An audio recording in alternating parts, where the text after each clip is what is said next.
우리가 생각하는 승리는 세상에서 인정하는 승리지만, 하지만 하나님께서 우리를 초대하시는 여호와 니시라는 주님은 나의 깃발 되신다는 표현은 하나님 기준으로 하나님께 합격하고자 달려가는 그러한 승리의 삶입니다.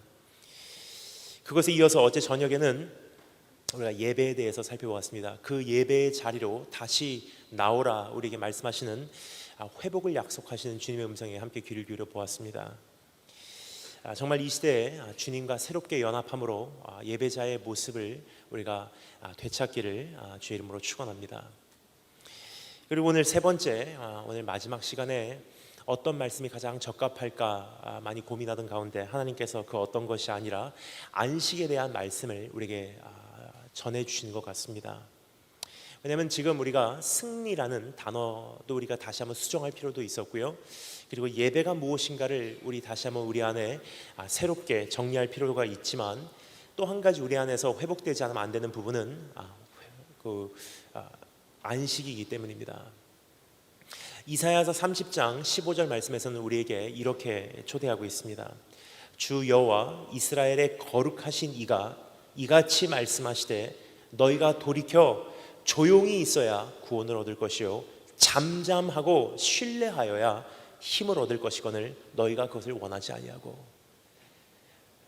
여러분, 이번에 세월호 사건을 통해서 우리가 볼 수 있었던 것은요, 대한민국 사회에 다시 한번 정리되지 않으면 안 되는 것은 참된 성공은 무엇인가, 참된 승리는 무엇인가. 두 번째로 우리가 다시 한번 예배자로서 회복돼서 이 땅과 나의 가정과 나의 교회와 내 삶을 새롭게 하는 것이고요, 세 번째는 지금 우리가 살펴보고자 하는 이 안식입니다.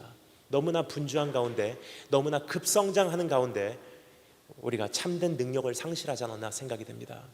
여러분, 참된 능력이라는 것은 내 자신을 희생시키고 정말 이 세상을 변화시킬 수 있는 그 능력, 죄와 하나님의 말씀 앞에서 죄를 거절하고 하나님의 말씀을 선택할 수 있는 능력. 여러분, 너무나 분주한 가운데, 너무나 정신없이 모든 것이 진행되는 가운데, 너무나 급성장하는 가운데 세상이 알려주는 그 승리라는 명목 하에서 너무나 우리가 정신없이 달려오는 가운데 참된 능력을 상실해 오지 않았나 생각을 합니다. 그래서 오늘 하나님께서 우리에게 다시 한번 안식하라고 말씀하신 주님의 음성을 우리 한번 이 말씀을 통해서 들어보도록 하겠습니다. 우리에게 오늘 안식을 허락해 주시러 찾아오시는 예수님은 어떠한 분이신지 오늘 네 가지로 나눠서 이 말씀에서 살펴보겠는데요. 여러분, 지난 3일 동안 우리가 이제 말씀을 나누면서 여러분 한 가지 여러분 이미 감지하셨을 줄 믿습니다. 제가 설교하는 그 방식이요, bulletin board라고 하는 그 어떠한 테크닉이에요. 뭐냐면요, 말씀이 시작하기 전에 다음과 같은 네 가지를 살펴보겠습니다 하고 네 가지를 붐붐붐붐 말씀을 드리고 한 가지씩 이렇게 구체적으로 살펴나가는 그러한 설교학의 테크닉이 있습니다. 사실 저는 테크닉은 별로 중요하지 않다고 생각합니다. 하지만 여러분의 그 마음에 이 말씀이 조금 더 정확하게 정리가 되자면 어떻게 하는 것이 좋을까 생각을 하다가 항상 그러한 방법을 사용하고 있습니다. 하지만 오늘만큼은 그러한 방법 동원하지 않고 하나님께서 나에게 주시는 말씀을 선포되는 만큼만 내가 정말 주님 안에서 안식하는 마음으로 받아들이기 위해서 미리 말씀드리지 않겠습니다. 그래서 우리 한 가지씩 하나님께서 우리에게 오늘 어떠한 모습으로 다가오시는지, 오늘 나에게 다가오신 예수님을요, 우리 한번 기대하는 마음으로 우리 순간순간 만나시는 축복이 있기를 주님으로 축원합니다. 첫 번째, 우리에게 찾아오시는 예수님, 우리에게 오늘 다가오시는 예수님 어떠한 분이신지 한번 따라해 주시면 감사하겠습니다. 우리에게 오늘도 찾아오시는 예수님, 우리가 오늘 이 말씀을 통해서 우리에게 안식 주시기를 원하시는 예수님은 어떤 분이신가? 가장 첫 번째로 우리가 발견할 수 있는 것은요, 오늘도 우리에게 어김없이 찾아오시는 예수님이라는 사실입니다. 그분 안에서 우리가 안식을 얻을 수가 있다는 것입니다. 우리 한번 어떠한 설교자, 어떠한 강사의 이야기가 아니라 하나님의 말씀이 직접 그렇게 이야기하고 있는 것을 우리가 확인하고자 또 내 가슴에 되새기고자 우리 한번 직접 읽어보도록 하겠습니다. 1절부터 6절 말씀을 통해서 우리에게 오늘도 찾아오시는 예수님을요 우리가 한번 직접 읽어봄으로 만나보도록 하겠습니다. 다 같이 한 목소리로 1절부터 6절 말씀 함께 읽도록 하겠습니다. 여러분 펼치신 말씀은요 오늘 말씀 다 마칠 때까지 덮지 마시고 우리 성경 말씀 우리 함께 살펴보도록 하겠습니다. 1절부터 6절 다 같이 한 목소리로 읽겠습니다. 시작.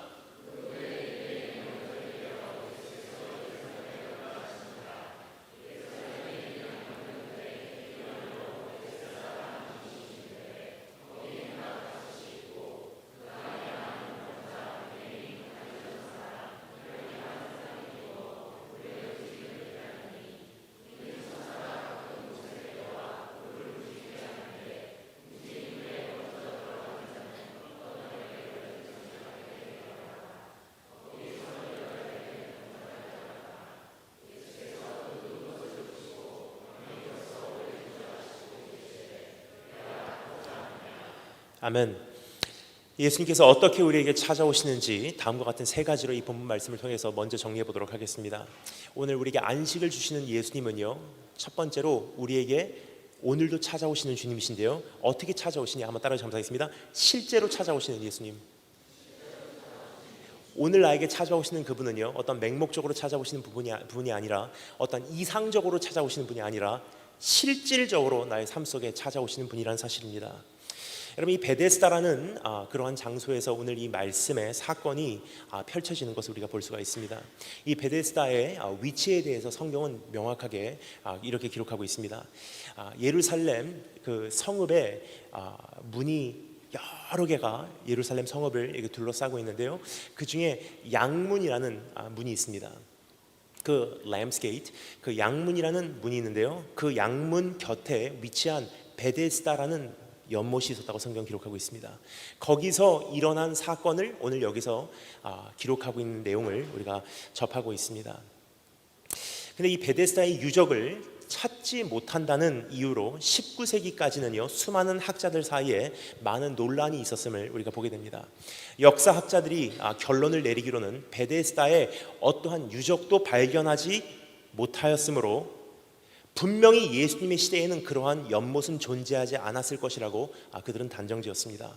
따라서 요한복음의 저자는 나중에 존재한 인물로서 여기에 기록된 모든 기록은 지어낸 것이 틀림이 없다고 그들은 판정하였습니다.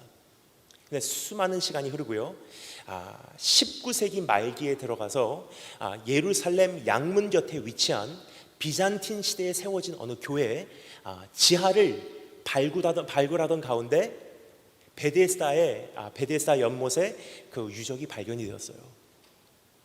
그 유적을 발견한 결과 깜짝 놀라운 것은요 성경에 기록된 이 5개의 행각이 그대로 남아있다는 것입니다. 아마도 이것은 AD 70년도에 로마의 침략으로 예루살렘이 파괴되었을 때 함께 무너져 내렸지만 후에 동로마 제국이 기독교 국가로 이렇게 개종을 하면서 베데스다 연못을 기념하고자 그 유적지 위에 세워진 교회라고 그렇게 추적하고 있습니다. 발굴해 본 결과 그 베데스다의 유적은요 성경에 나와 있는 그대로 남아 있고요. 그렇게 베데스다 연못이 실질적으로 존재했던 연못이라는 것이 증명됨으로 인해 하루아침에 이 말씀, 우리가 지금 다루고 있는 이 말씀은요 어떠한 사람이 지어낸 말씀이 아니라 실질적으로 2000년 전에 일어났던 사건이라는 것을 우리에게 증명하고 있습니다. 여기까지 말씀드리면요 어떤 분들이 이렇게 생각하십니다. 오늘 여기서 기록된 이 말씀이 성경 말씀이 진짜고 가짜고 무슨 상관입니까? 그냥 믿으면 되는 거지. 근데 여러분 이것은 사실 세상 종교 같으면요 그 말이 통합니다. 불교에서도 그 말이 통하고요 이슬람에서도 그 말이 통해요. 왜 그렇습니까? 도를 행하는 종교이기 때문에. 석가모니가 진짜건 가짜건 별로 상관이 없는 것이 불교예요. 왜 그렇습니까?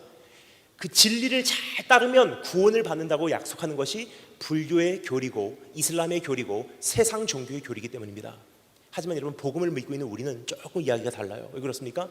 예수님께서 실질적으로 이 땅에 오셨고 실질적으로 십자가에 달리셔 죽으셨고 실제로 그분이 죽으신 다음에 부활하셨고 실제로 그분이 승천하셨고 실제로 그분이 다시 오신다는 것이 아니라면 우리의 믿음은 아무런 소용이 없기 때문이에요. 즉 우리가 믿고 있는 믿음은요, 예수님께서 대신 내가 아무리 노력해도 도저히 살아낼 수 없는 인생을 대신 살아내신 분이 계신다는 것을 증명하는 것이고, 내가 도저히 그러한 삶을 살아낼 수가 없기 때문에 내가 결국은 죽지 않으면 안 되는 그 죽음을 대신 죽어주신 그분을 믿는다는 것이 우리의 복음이에요. 여러분, 실제로 그분은 이 세상에 오셨습니다. 그리고 실제로 그분은 여러분과 저의 죄를 위해서 죽어주셨어요. 실제로 그분은 그 공로를 세우시고 그 공로로 인해 우리가 구원을 받는 것입니다. 그럼 실제로 나에게 오늘 찾아오시는 예수님을 내가 오늘 믿는다는 것은요, 그 안에서 안식할 수 있는 또 하나의 통로를 우리에게 제공해주는 그런 기회가 아닌가 생각이 됩니다. 왜냐? 나의 노력으로 살아내는 것이 아니라, 내가 어떠한 도를 따라서 구원받는 것이 아니라, 내가 어떠한 의로운 행위로 구원받는 것이 아니라, 실질적으로 이 땅에 오셔서 나 대신 살아주시고 죽어주신 역사적인 인물을 통해서 내가 의롭다 하심을 받은 그러한 역사가 바로 복음이 우리에게 주시는 구원의 내용이기 때문입니다. 오늘 그 안에서 내 어떠한 삶의 현실을 바라보지 마시고 주님께서 세우신 공로를 바라보시며 오늘 안식을 되찾으신 여러분 되시기를 주님으로 축원합니다. 두 번째, 우리에게 오늘도 찾아오시는 예수님은 어떻게 찾아오시냐? 따라오시면 감사하겠습니다. 현장에 찾아오시는 예수님. 처음에는 실제로 찾아오시는 예수님이시고요, 두 번째는 현장에 찾아오시는 예수님이세요. 여러분, 오늘 여기서 보면요, 깜짝 놀랄 수밖에 없는 것이 한 가지 있습니다. 잘 모르고 그냥 우리가 지나칠 수 있는 내용인데요, 여러분, 그 베데스다라는 곳은요, 병자들이 모여 있는 곳이었습니다. 유대인들의 사회에서는요, 이러한 장소는 부정한 장소였었어요. 그래서 여러분, 유대인들은요, 죽은 시체 옆에도 가까이 가지 않았습니다. 왜냐? 그 죽은 시체의 부정함이 나에게까지 전염이 되기 때문에. 문둥병자들, 그들의 부정함이 나에게까지 전염이 되기 때문에 문둥병자들조차를 가까이 하지 않았다는 사실이에요. 그럼 수많은 병자들이, 수많은 그 부정한 자들이 모여 있는 것이 베데스다 연못이에요. 그 어떠한 종교인들도요, 그곳에는 갈 생각을 하지 않았다는 것입니다. 근데 놀라운 것은요, 그 당시 젊은 유대인 청년이었던 예수 그리스도라는 그분께서는요, 가장 먼저 찾으신 곳이 베데스다 연못이었다는 사실이에요. 그것은 우리의 관심은 화려하고 세련되고 깨끗한 것을 찾고 있지만, 우리 주님의 관심은 어디인가를 우리에게 단면에 보여주는 그러한 말씀이 아닌가 생각이 됩니다. 오늘도 우리 주님의 관심은요, 병들고 외롭고 냄새나고 힘든 자리에 있다는 사실이에요. 여러분, 오늘 만약에 그러한 현장에 내가 있다면요, 하나님께서 정말 나 가장 가까운 곳에 있다고 여러분 확신하는 것이 가장 정확하다고 생각을 합니다.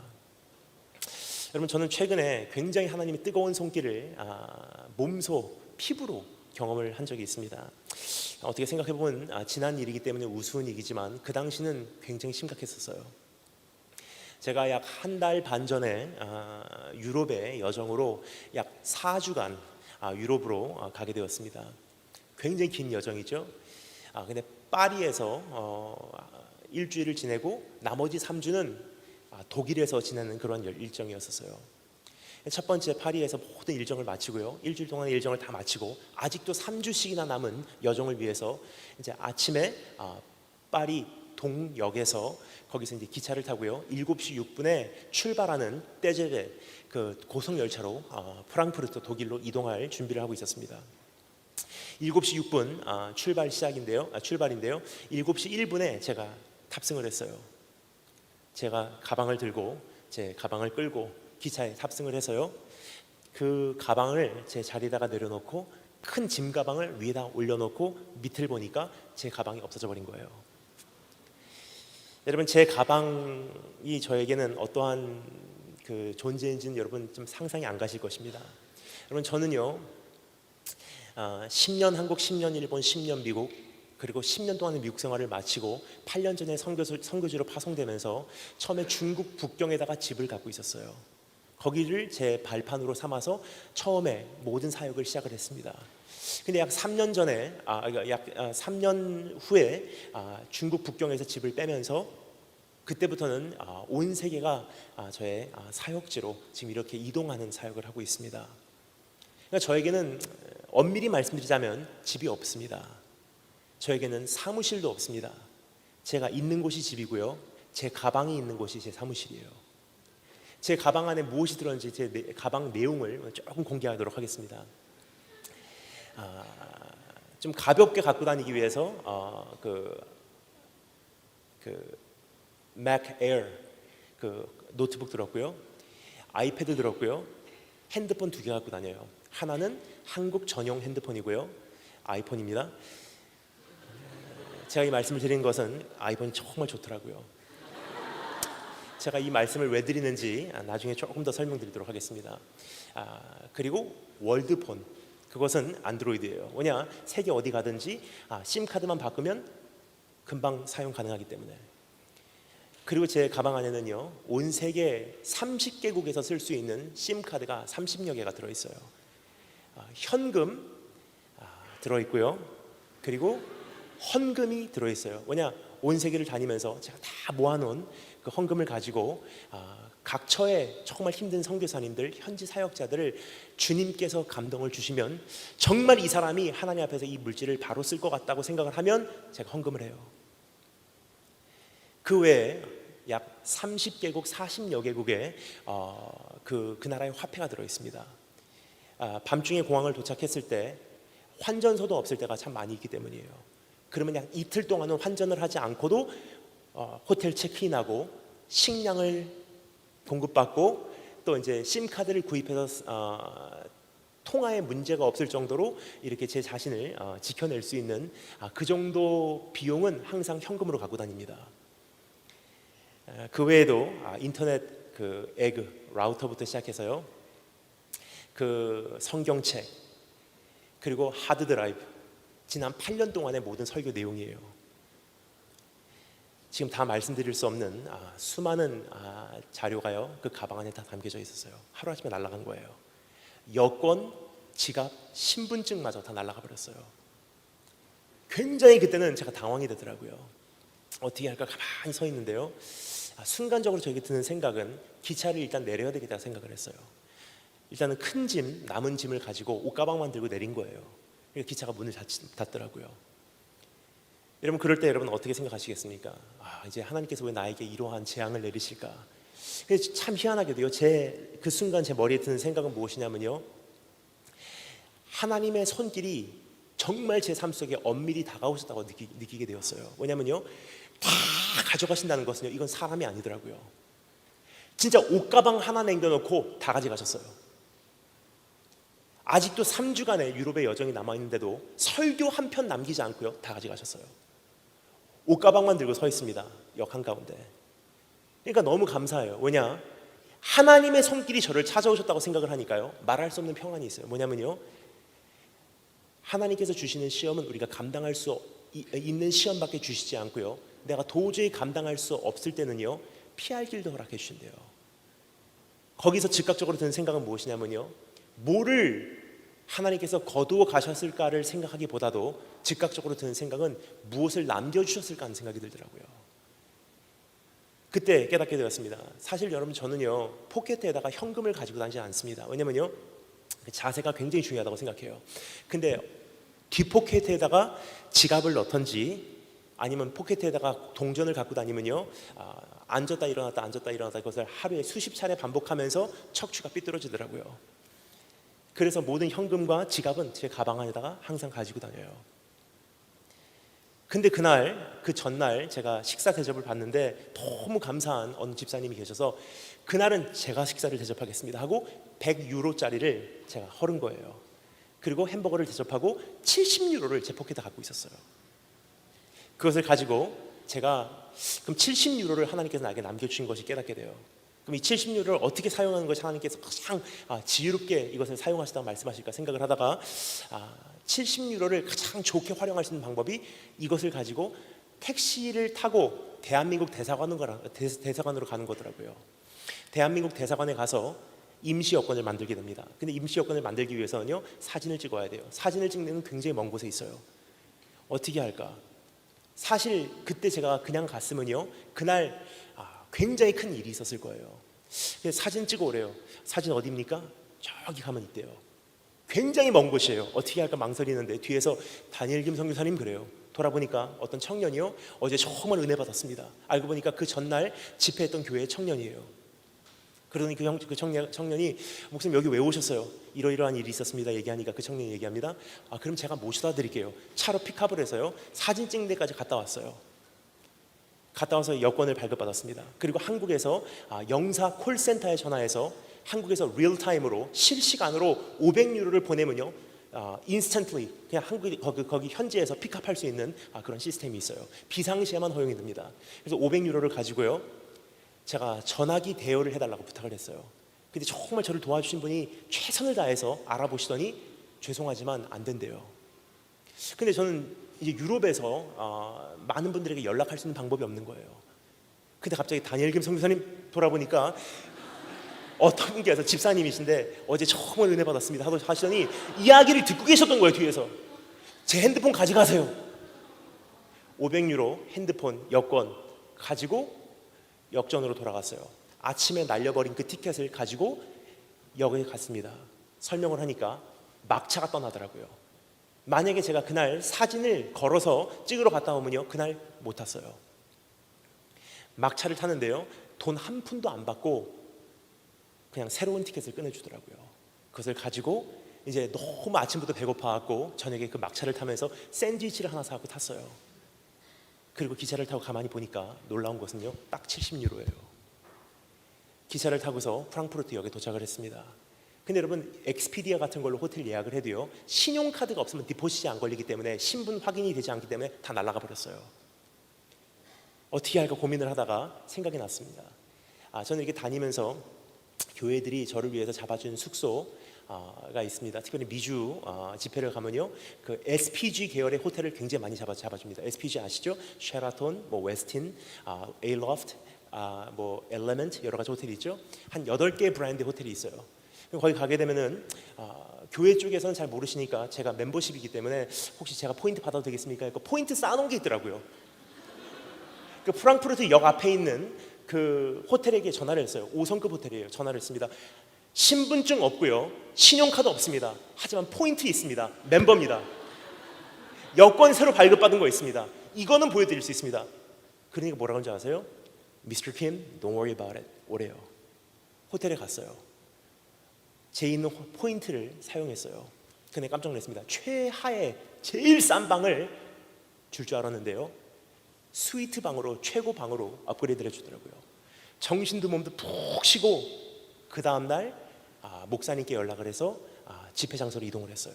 3주 동안의 모든 설교 걱정이죠? 여러분 걱정하지 마십시오. 머리 안에 다 들어있었어요. 처음에 제가 사역을 한 장소가 중국이기 때문에 설교는 원고상 제가 갖고 다니지만 사실 모든 설교는 제가 작성을 할 때부터 머리 안에 있습니다. 3주 동안에 약 30편 이상의 설교를 다 마치고요 3주 일정 마치고 한국으로 돌아오게 됐어요. 약 1달 반에 걸쳐서 모든 신분증 회복하는 게 굉장히 까다로웠어요. 근데 여러분 저는 이 말씀을 왜 드리냐, 구체적으로 한 걸음 한 걸음 종목 종목 하나님께서 꽉 붙들고 계시더라고요. 그래서 저는요 약 1달 반 2달 전으로 돌아가서 또다시 그 기차에 타서 도둑을 맞게 되면요 이제는 알아요 도둑 어떻게 안 맞는지. 여러분 빨이 1초란 말이죠. 진짜 1초입니다. 여러분 생각하는 그 가방을 지니고 있어서가 아니에요. 어떻게 그 사람들이 훔쳐가는지 한 가지 말씀드리겠습니다. 중국의 중국 사람들이 도둑질하는 거 조금 다릅니다.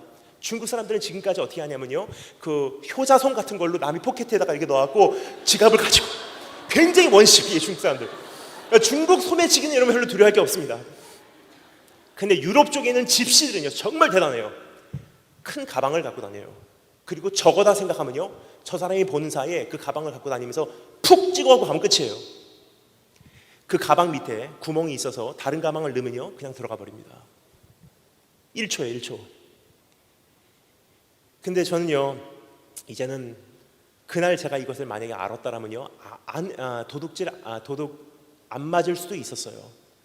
근데 여러분 제가 만약에 1달 반 2달 전으로 돌아가서 그 자리에 있었다면요 전 다시 한번 선택을 할 거예요.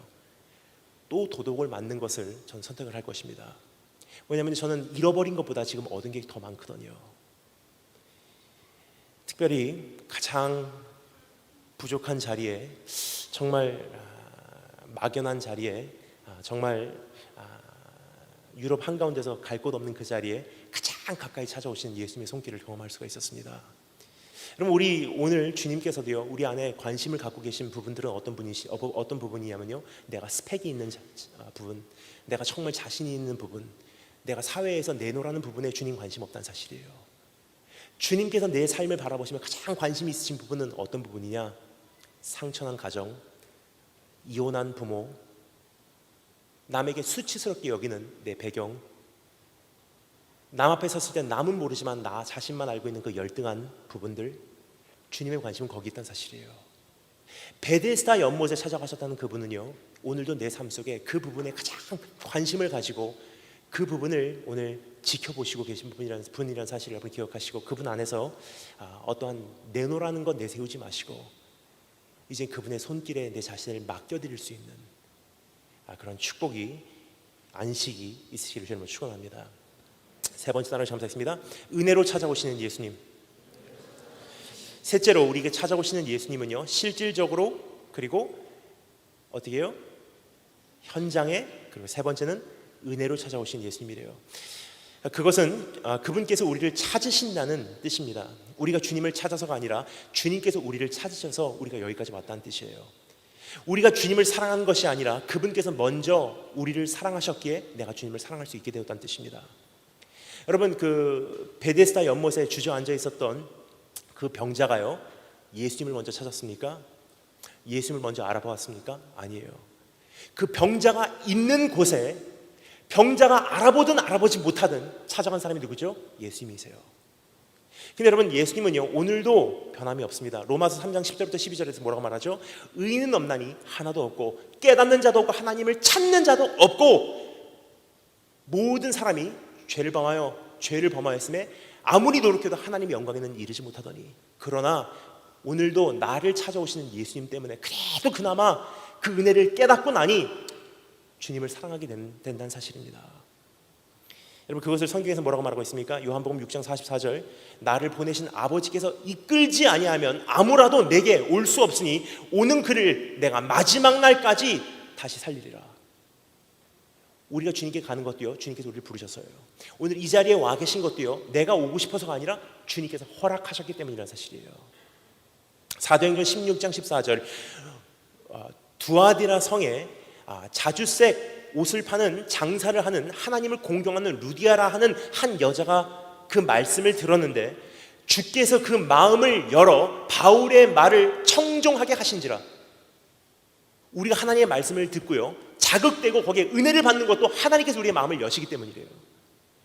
요한일서 4장 19절, 우리가 사랑함은 그가 먼저 우리를 사랑하셨습니다. 이사야서 65장 24절, 그들이 부르기 전에 내가 응답하였고 그들이 말을 마치기 전에 내가 들을 것이며. 여러분, 이 정도 하나님이십니다.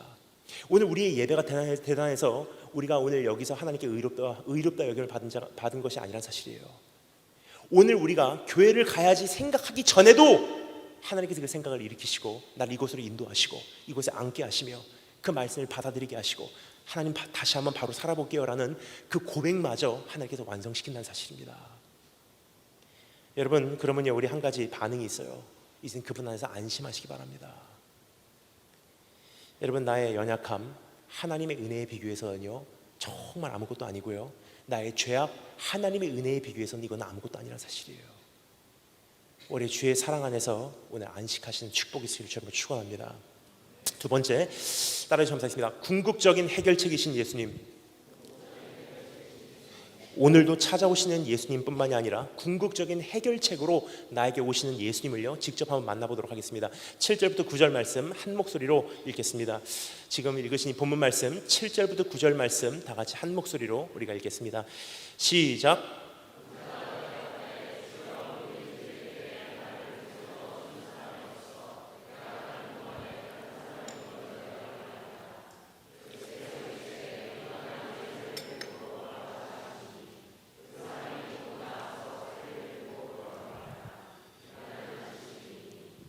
아멘.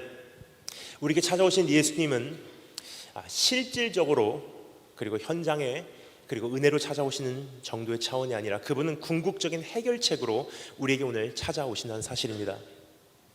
여러분, 이것이 도대체 무슨 뜻인지 다음과 같은 두 가지로 나눠서 우리가 짧게 한번 정리해 보도록 하겠습니다. 첫 번째는요, 예수님을 다른 해결책을 얻기 위한 도구로 사용하는 우리의 모습을 먼저 보기를 원하는데요, 찾아오신 예수님께 그 병자는 뭐라고 말하고 있습니까? 예수님께서 그 병자에게 찾아오세요.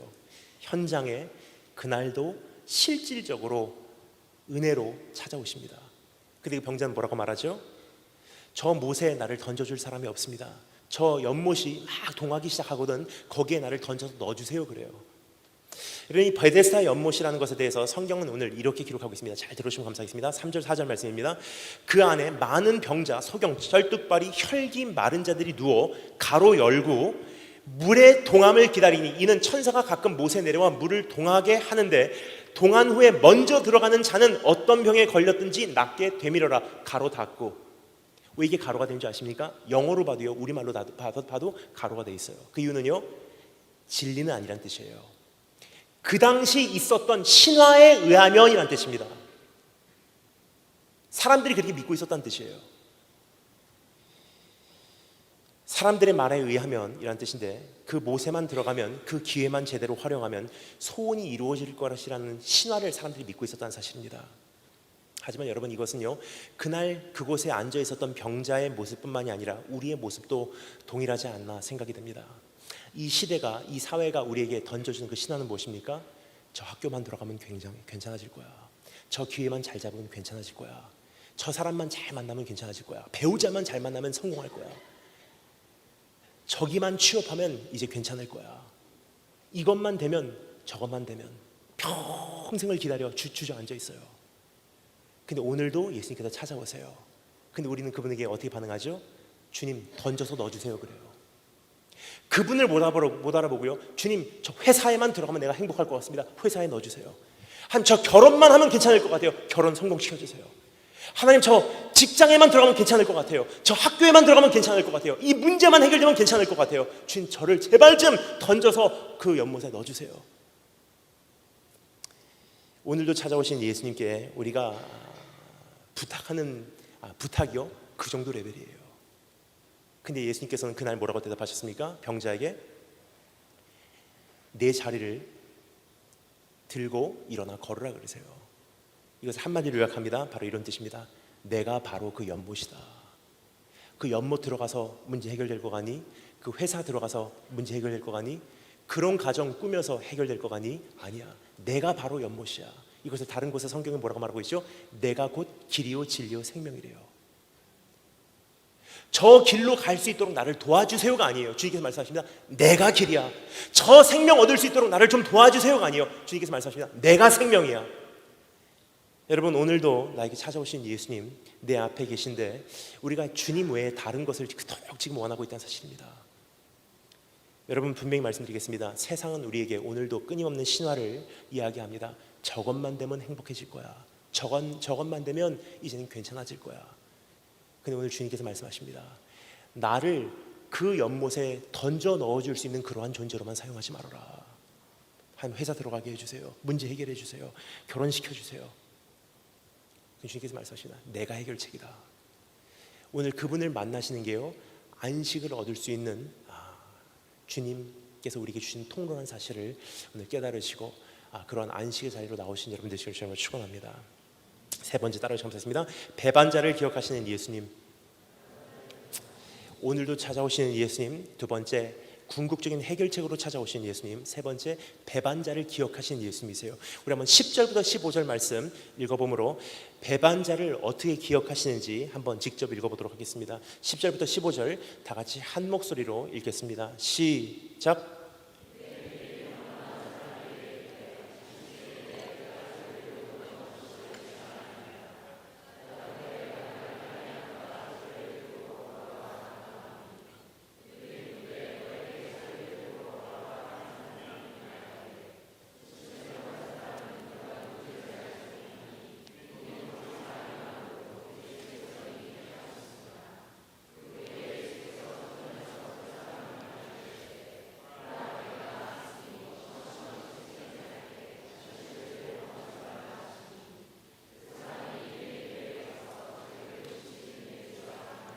아멘. 참 재미난 장면이 여기 소개되어지고 있습니다. 유대인들의 안식일 율법 가운데 안식일에는 절대로 노동을 해서는 안 되기에 무언가를 이렇게 들어서 운반하는 것이 허용되지 않았다는 것입니다. 하지만 이렇게 엄격하게 진행되는 그 율법을요, 여기서 오늘 소개되어지고 있는 이 안진뱅이는 어긴 셈이 되었다는 것입니다. 그래서 그는 그 사람들에게 책망을 받기 시작해요. 사람들이 그를 고소하기 시작한 것입니다.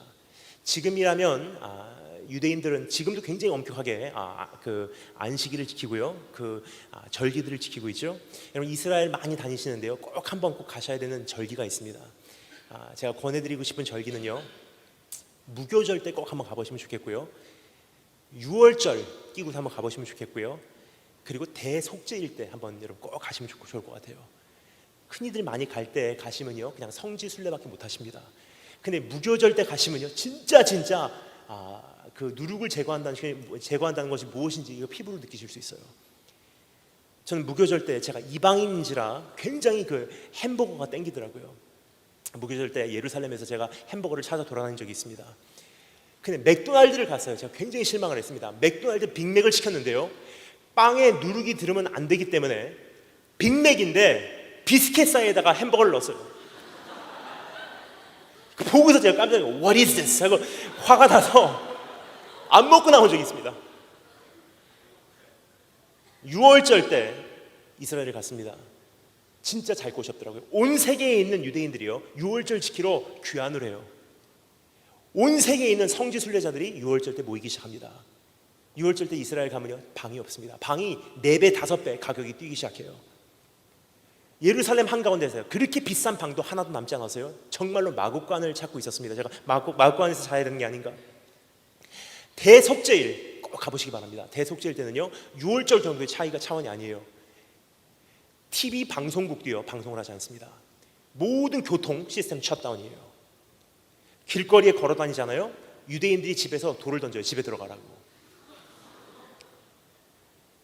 지금까지도요, 수천 년이 지난 지금까지도 이렇게까지 엄격하게 이것을 준행하고 있는 유대인들이에요. 하물며 그 당시는 어떻겠습니까?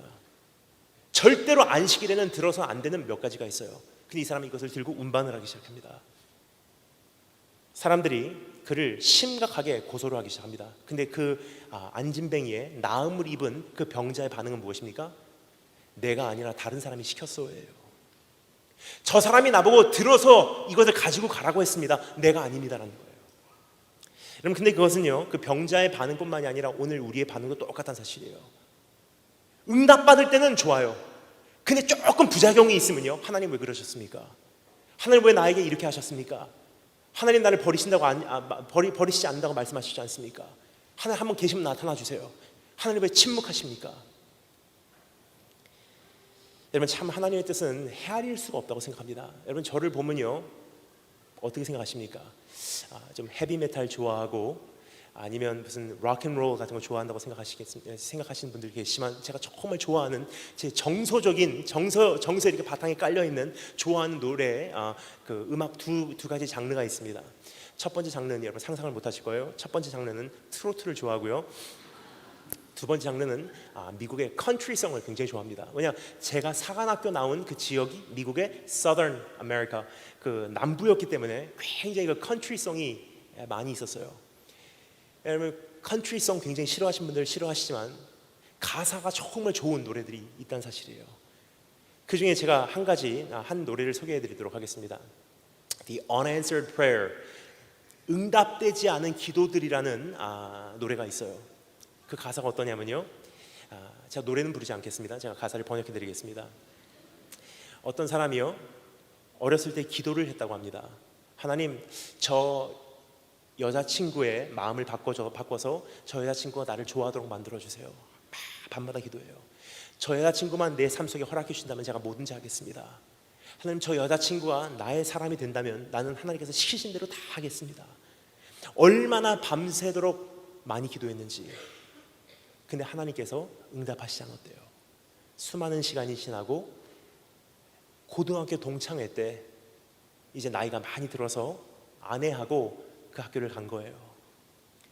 오랜만에 온 내 고향, 오랜만에 찾아간 그 고등학교에서 사랑하는 아내와 함께 길을 걸어가는데 저기 멀리서부터 보이는 그 모습은 누구의 모습이냐? 자기가 한때 그토록 기도했던 그 여자친구의 모습이 보이는 거예요. 그 순간 그 여자를 보고 자기 아내를 보고 여자를 보고 아내를 보면서 고백을 합니다. God's greatest gift is unanswered prayer. 하나님께서 우리에게 주시는 가장 좋은 선물 중에 하나는요, 기도를 거절하시는 거예요. 만약에 그 여자친구 만났으면요, 그 아내 못 만났겠죠?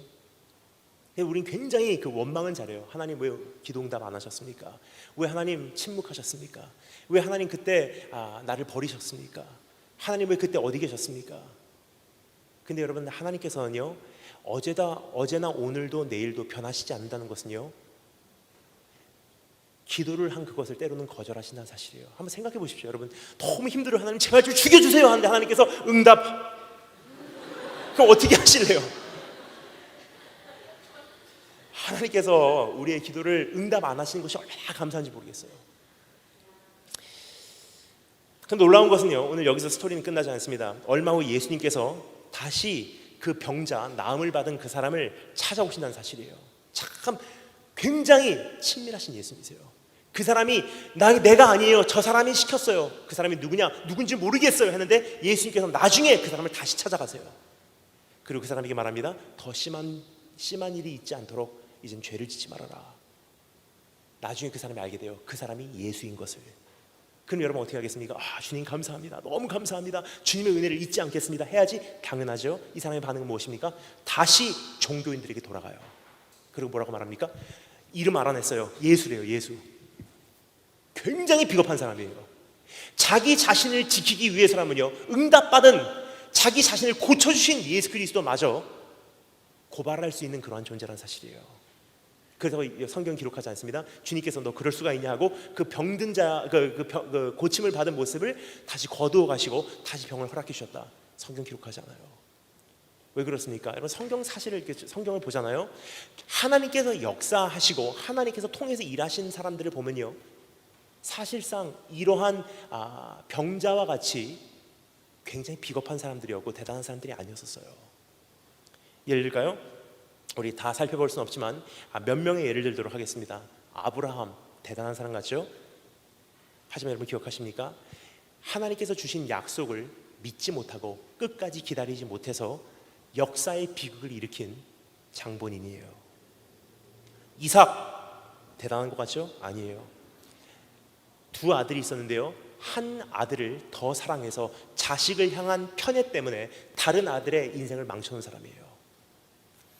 야곱, 사기꾼입니다. 요셉, 쉬운 말로, 오늘 말로 제가 설명을 하겠습니다. 요셉은 밉상입니다. 밉상. 어제 꿈 꿨어요. 형들이 나한테 절하더라고요. 밉상이에요. 밉상. 다윗 어떻습니까, 여러분? 대단한 사람? 정말 대단합니까? 지금 이 시대의 용어로 표현하자면 다윗이라는 사람은요, 기독교가 개독교로 불리우는 그 원인의 장본인일 것입니다. 사도 바울, 육체의 가시로 인해 평생을 씨름한 사람이에요. 근데 주님께서 어떻게 하십니까? 오늘 여기서 성경에서 기록하고 있는 그 병자와 같은, 오늘 지금 말씀드린 이러한 인물들과 같은, 지금 이루 말할 수 없는 성경에 나오는 수많은 영웅들과 같은, 하지만 굉장히 연약한 자들을 주님께서 찾아오시고 그들을 고치시고 끝까지 기대하시고 하나님의 신실하심으로 그들을 통해서 주님의 역사를 완성하셨다는 사실이에요. 그것은 우리에게 한 가지를 말합니다. 하나님은 은혜의 하나님이라는 사실이에요. 그리고 배반자를 찾으신 하나님. 여러분, 그렇다면요, 오늘 내 모습이 하나님 앞에서 별로 그렇게 중요하지 않다는 사실이에요. 사도 바울 예만 들어도요, 하나님께서 어디에 관심을 가지고 계신가를 우리가 조금 알 수 있어요. 여러분, 하나님의 정말 주된 관심이 어디 있을까요? 완전한 거룩한 생활을 완성하고 하나님 관계 없이 사는 삶을 하나님께서 원하실까요? 아니면 죄인인데도 불구하고 가슴을 치면서 하나님 저를 용서해 주세요, 매일매일 다시 한번 하나님 앞에 매달릴 수밖에 없는 삶을 하나님께서 원하실까요? 어느 쪽일까요? 사도 바울이요, 육체의 가시를 놓고서 3번 기도했대요. 근데 우리는 그 육체의 가시에 대해서 이렇게 생각합니다. 사도 바울이 눈병이 있었겠구나, 혹은 간질병이 있었겠구나. 여러분 정말로 사도 바울이요 지금 이 시대에 살고 있다면요 아마 이렇게 얘기할 거예요. 나 눈병 억울하다. 나 간질병 억울하다. 제 생각에는 사도 바울이 정말로 여기서 말하고 있는 육체의 가시라는 것은요 눈병도 아니고 같이 간질병도 아니었었어요. 있었어도 이상하진 않습니다. 하지만 육체의 가시라는 것은요 적어도 그런 뜻은 아니었어요. 왜 그러냐? 성경에 보면요 육체라는 단어를 표현하기 위해서 두 가지 가능성이 있는 그 헬라어 단어가 있어요. 하나는 소마라는 단어하고요 하나는 sarx라는 단어예요. 소마라는 것은 뭐냐면요 육신을 말합니다. 손, 발, 머리, 귀, 입, 코, 소마, 육신이에요. 그리고 sarx라는 단어는요 우리의 원죄가 스며들어 있는 혈육을 말해요. 육체. 그리고 육체에 정욕할 때는 sarx라는 단어를 사용합니다. 펄펄 끓고 있는 이 정욕, 그것이 sarx라는 단어예요. 사도 바울이요 내 육체의 가시를 위해서 3번 기도했다고 말하죠. 하나님이 눈병 좀 거두어가 주세요. 눈병 좀 거두어가 주세요. 이게 소마라는 단어를 사용했다면요 가능할 거예요. 근데 사도 바울이 무슨 단어 사용했는 줄 아십니까? 소마라는 단어를 사용하지 않습니다. sarx의 육체의 정욕을 위한 가시를 놓고 3번 기도했대요. 그럼 사도 바울이 겪고 있었던 문제는요 어떠한 육신적인 문제가 아니었다는 사실입니다. 내 안에 있는 펄펄 끓는 이 혈육의 정욕의 문제였던 사실이에요. 그 문제가 뭔지는 모르겠습니다. 성경이 기록하지 않습니다. 저와 여러분의 덕을 세우기 위해. 왜냐하면 다 알아버리면 정말 힘들거든요. 사도 바울이 어떤 문제인지 모르겠지만 뭐 이런 문제일 수도 있습니다. 나를 핍박한 사람들을 향한 분노, 정말 자기를 힘들게 한 배반한 그 동역자들을 향한 그 미움, 혹은 굉장히 그 성적으로 타락한 지중해 그 지역 그 당시에 어떤 문화로 인한 끊임없는 그 정욕과 유혹. 제 생각에는요 3번째가 아닌가 생각이 돼요. 개인적으로는 정확하지는 않습니다. 제 개인적이에요. 왜 그러냐면요 한번 생각해 보십시오. 여러분 사도 바울이 결혼했습니까 안 했습니까? 결혼했어요. 여러분 안 했다고 생각하십니까? 이스라엘 가면요 한눈에 볼 수 있어요. 유대인 중에 유대인이고 바리새인 중에 바리새인이고 랍비 중에 랍비가 되기 위해서는요 13살 때 결혼시켜버립니다. 목사 안수 줄 때 결혼하라고 권면하죠.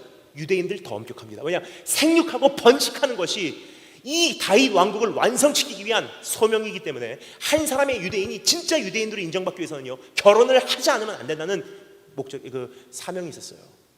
그럼 사도 바울은요 아마 13살 때 결혼을 해도 이상하지 않은 존재예요. 근데 그 나이가 돼서 사도 바울이 되었을 때는요 결혼을 안 했다는 것은요 아마도 일찍 아내가 죽었을 것이 분명합니다. 그러니까 여러분 사도 바울이 이렇게 말하죠. 결혼 그거 별거 아니다. 하지만 정말로 네가 그 정욕으로 인해서 쓰러질 것 같으면 결혼해라. 여러분 이것이 결혼한 사람의 말입니까? 결혼 안 해본 사람의 말입니까? 만약에 결혼을 한 번도 해보지 않은 다니엘 김 선교사가요 여러분에게 여러분 그 결혼 별거 없습니다. 그냥 결혼하지 마십시오. 너나 해보고 얘기해라 라고 얘기했죠. 추측컨대 거의 확실한 것은 사도 바울은 결혼을 해본 적이 있어요. 근데 아내가 아마 일찍 죽었을 거예요. 왜냐? 그 당시만 해도 굉장히 큰 비율의 그 여인들이 일찍 죽었거든요. 한번 해본 결혼이기 때문에 이제 하나님께 소명을 받고 그 길을 달려가는데 이제는 하기 싫다는 거예요. 내 남은 경주를 마치기 위해서는 내 생명도 조금도 귀한 것으로 여기지 아니하노라. 근데 그 홀로 된 그 몸이요 지중해 성적으로 완전히 타락한 그 지역을 계속 이동하면서 얼마나 힘들었을까 한번 생각을 해보십시오. 하나님 앞에 나와서 기도합니다. 하나님 나 사도 아닙니까? 또 넘어졌어요. 사람들이 알면 이거 큰일 납니다. 나 이러한 어두움이 있습니다. 복음을 외치고 내가 나중에 타락될까 봐 두렵습니다. 나 오늘 또 쓰러졌어요. 또 넘어졌어요. 하나님 나 정말 수치스럽습니다. 이 죄 어떻게 하면 좋습니까? 3번 기도했대요. 여러분 3번이라는 것은 완전수예요. 끊임없이 기도했다는 뜻이에요. 근데 하나님께서 주시는 답은 무엇입니까? 내 은혜가 내게 족하다. 네가 그것으로 인해서 자만하지 않고 정말 하나님 앞에 난 죄인입니다. 죄인입니다. 나 좀 붙들어 주세요. 하나님께서 그런 너 같은 죄인도 내가 사랑하노라. 그 복음을 네가 깨닫고 다시 한번 깨진 심령으로 이 경주 마침내 다 끝까지 달려내고 언젠가는 마지막 소명 다 하고 마지막 숨을 내쉬고 주님 나라 갔을 때 주님께서 너의 거룩함을 완성시키시리니 그날까지 너로 하여금 달려가게 하는 그 은혜를 네 원동력 삼는 그것, 내 은혜가 내게 족하다. 여러분, 오늘 그런 예수님이 우리에게 오늘 찾아오신다는 것입니다. 그분을 정말 안 닮으면요, 나의 연약함도 나의 부족함도 나의 죄성도 주님 앞에는 장애물이 될 수 없다는 사실이에요. 오늘 그 안에서 안식을 누리신 여러분 되실 줄 축원합니다. 마지막 네 번째 따라 정리하겠습니다. 안식일의 주인공이신 예수님. 마지막으로 16절부터 18절 말씀 다 같이 한 목소리로 읽겠습니다. 16절부터 18절 다 같이 한 목소리로 읽겠습니다. 시작.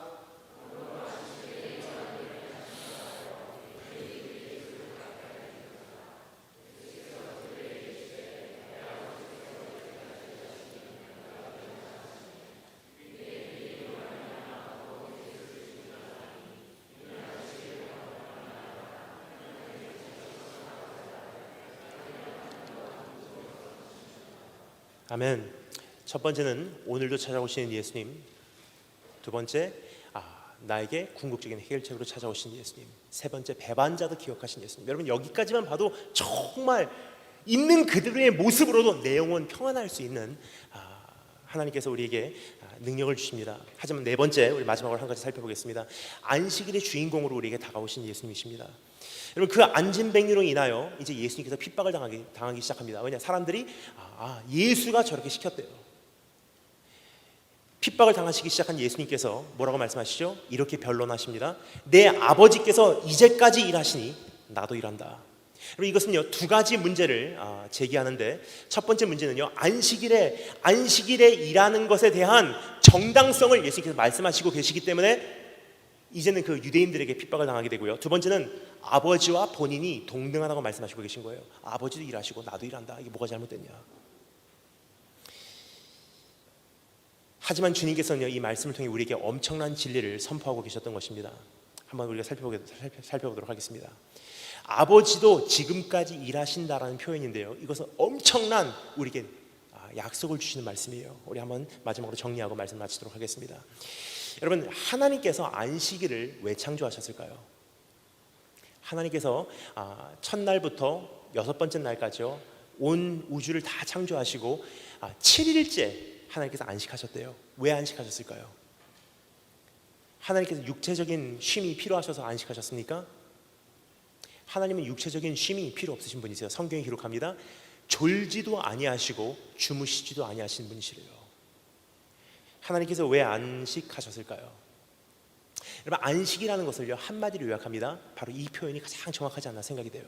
제1일째 하나님께서 빛을 창조하시고 뭐라고 말씀하십니까? 참 아름답다, 참 좋다. 2일째 뭐라고 말씀하십니까? 참 좋다. 3일째 참 좋다. 4일째 참 좋다. 5일째 참 좋다. 6일째 참 좋다, 너무 좋다. 그리고 안식하셨다는 것은요, 바로 이런 뜻이에요. 다 이루었다. 안식이라는 것은 다 이루었다는 뜻이에요. 근데 여러분, 우리가 그 안식을 누리지 못하는 이유가 있습니다. 다 이루었다 함이 우리 안에 없기 때문이에요. 우리는 일하는 이유가 따로 있어요. 사실 일을 쉬어도요, 안식을 얻지 못하는 이유가 있어요. 왜냐? 일을 쉬어도 일 밑에 깔려있는 다른 목적이 성취가 되지 않았기 때문에. 왜냐? 일을 위해서 일을 하는 사람은 없습니다. 이 일을 통해서 내 인생의 허무함을 증명하려고 하는 것이 우리의 모습이에요. 이 정도 일을 해서 내 인생의 허무함을 난 증명하고 말 거야. 난 이 정도 직장을 가지면 내 인생은 그렇게 허무하진 않아. 이 정도 가정을 꾸밀 수 있으면 내 인생은 그렇게 무의미하진 않아. 여기까지 내가 성취하면 내 인생은 뭔가 의미가 있을 거야. 거기까지 합격되면 내 인생은 그래도 의미가 있어. 거기까지 인정받으면 내 인생은 성공했어. 일을 쉰다고 해도요, 그 마음에 그 부분이 충족되지 않는 한 내 안에는 참된 안식이 없다는 사실이에요. 근데 하나님께서 우리에게 말씀하십니다.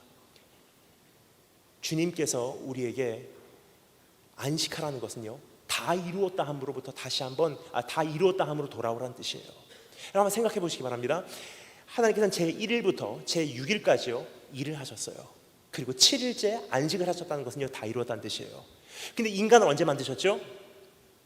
첫날 만드셨습니까? 6일째 만드셨어요. 6일째 만드신 다음에 인간이 처음으로 맞이한 날은 뭐죠? 안식일이에요.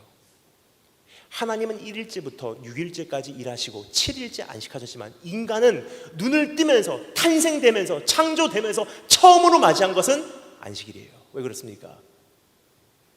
하나님은 일하셔서 주님께서 성취하시고 하나님께서 완성하시고 하나님께서는 이루시는 분이시고요, 주님께서 다 이루셨다 하실 수 있는, 선포하실 수 있는 권리가 주님에게만 있고요, 우리 인간은 뭐죠? 다 이루셨다 함으로 시작되는 거예요. 하나님 다 이루셨기에 내가 이제 그 안에서 안식하겠습니다. 주님 다 이루셨기에 내가 안심하고 달려가겠습니다. 주님 다 이루셨기에 최선을 다해서 이제 나는 살아가겠습니다. 주님 나를, 내가 죄인 되었을 때 나를 사랑해 주셨기에 이젠 주님을 많이 사랑해 드릴게요. 이미 나에게 거저 은혜를 주셨기에 이제 많이 봉사하겠습니다. 순서가 다르다는 사실이에요.